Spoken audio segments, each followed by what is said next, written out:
Hey, this is Quinn with PTSD While Black. I, whew, tonight's meditation was really hard because I was reflecting on an incident that happened today at the laundromat. This homeless woman came in. I didn't know she was homeless. And she's like, "Oh my God, I love your hair. It looks like my daughter's hair. I can never get it twisted. It's not that same texture." And I was like, "Oh God, yes, girl, I'm a product junkie. You don't need all these products." I was like really willing to get into a conversation with her. And she wanted to touch my hair, and I'm like, "Oh, okay, fine." I should have known that was like the number one. No, you don't touch my hair. But it was just awkward. I felt so awkward in the conversation because I have social anxiety disorder. And one of the things that I have done to combat it is to be larger than life and be extra friendly. And to try to be somebody who's like outgoing, right? Even though I'm really afraid of being outgoing. I'm really afraid of being seen. Which is why I'm an entertainer, okay? That's why I'm a balloon artist. That's why I want to get into public speaking. That's why I sing. It's a coping mechanism to get over my social anxiety disorder. So this woman, she was going to do laundry, and then she's like, "Oh, can I use your phone? I need to get a ride. I'm not going to stay around here. I've got to go to the hospital." And I'm like, "Is everything okay? Do we need to call an ambulance or anything?" She's like, "No, I need to get a ride to the emergency room. Can I use your phone?" And I felt so bad because after what I have been through with being stalked and having my phone hacked multiple times and changing my phone number multiple times and still experiencing these intrusions, I had to say, "I'm sorry, ma'am, I'm not able to let you use my phone." I just told her, I'm dealing with being stalked, and it's been very terrifying, and unfortunately I can't do that. She's like, "Well, can you give me a ride to the hospital?" I'm like, "I'm so sorry, I cannot. And anything, there's Wi-Fi at the laundromat, and she'd said she came in to use their Wi-Fi to try to, like, get a ride or something like that. And I'm, like, realizing she was on the phone when she walked in. Or she was just talking to herself really loud. I don't know which.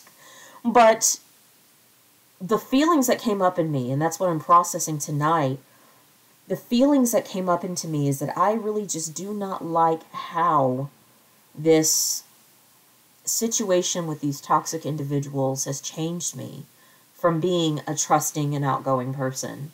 I like to be somebody who's just very open and caring, and having to be more guarded, having to protect myself, to treat myself as if I'm valuable, but I don't want to be afraid of everything around the corner, you know what I mean? I kind of, like, I left home at 19 years old. I left Tennessee to go to California on the bus by myself. That's the kind of outgoing that I am. Like, I'll die if I stay in Tennessee. I am going to go to California. And so that's the person that I've been. And so this situation of having been stalked and assaulted, it's like, it's changing that outgoing nature. But then again, I really can see it as an opportunity for me to protect what's mine. But I'm like, in the past, I've, like, taken a homeless woman's clothes back home and did her laundry for her. Because she was somebody that was showing up at one of my support groups, and we were able to talk about, being survivors of assault. And I remember my in-laws being so angry that I brought this person's clothes into the house. They were like, "You don't know what she has." I'm like, "Her clothes are cleaner than you. Chill. And you are." But, so I don't get to be that way. And it hurts. But, I'm willing to go through it because the more visible I am, if I actually do, be fully creative as an entertainer, this year I was wanting to study magic, to do magic shows. There's a Beyonce song that I really, really want to perform to. So Instead, it's been trying to hide and trying to get away.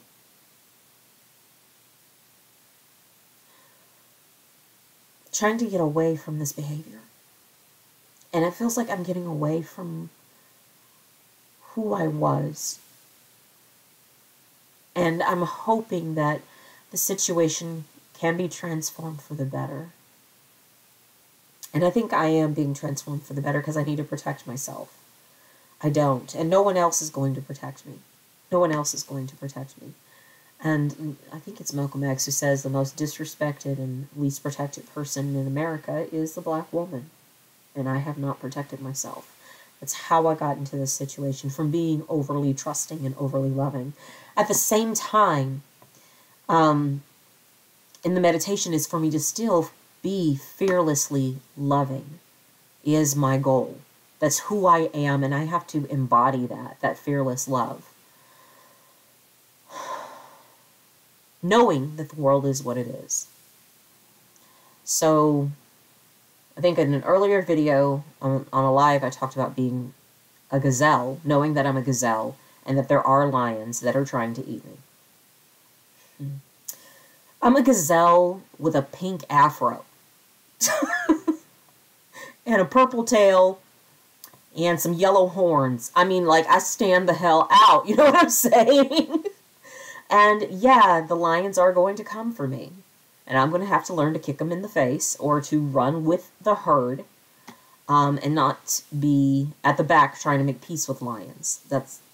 I'm like, oh yeah, I understand you need to eat, yeah, but I need to go be awesome so that there can be more pink-froed gazelles in the world.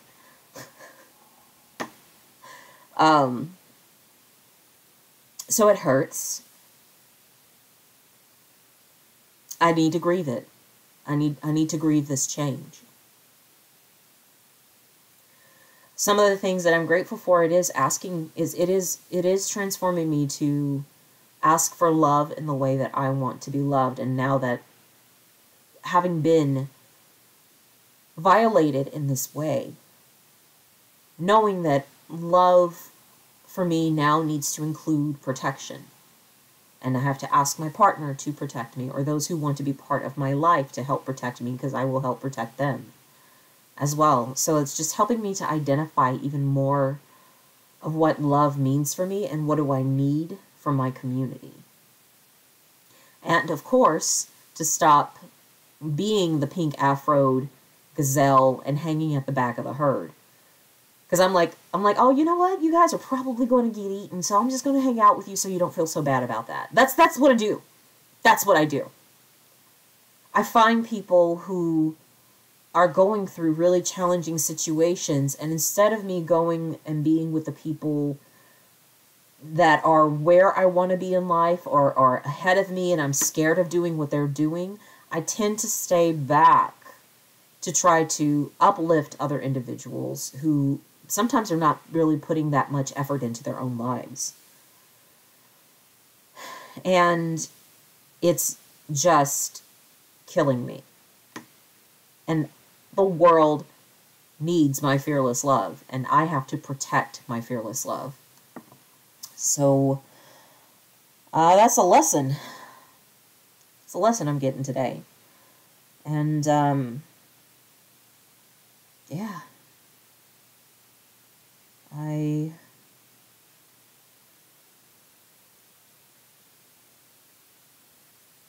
am seeing this, that I have to stand within that fearless love that I have. And my fearless love, really, that I've gotten to see show up in my life has been that of, as an entertainer, as a balloon artist, as someone who wants to inspire children to be creative, to believe in themselves, to believe in wonder, to believe in magic.